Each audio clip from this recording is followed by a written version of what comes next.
Hello everyone, welcome to another episode of Staircase Design Workshop, where we help homeowners to design the staircase based on the site conditions.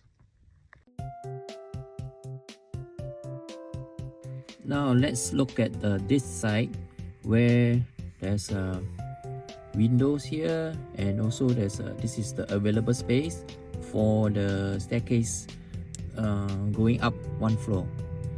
The floor height is 2,450 mm, which is just a U-turn here.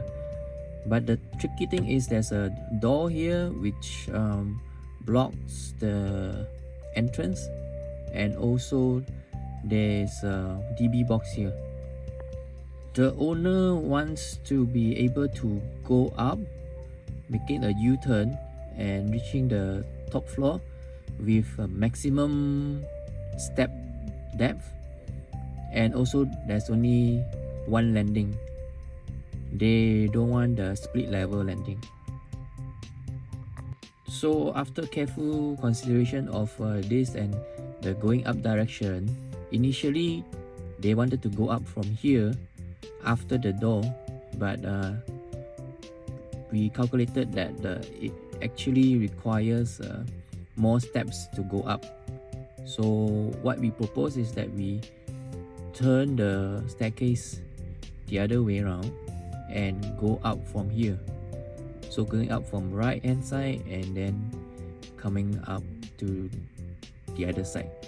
So we also calculated that under the staircase, since we're going up here, so under the staircase, the door height is actually 2004, which doesn't block the view and also doesn't block the staircase, so that's okay.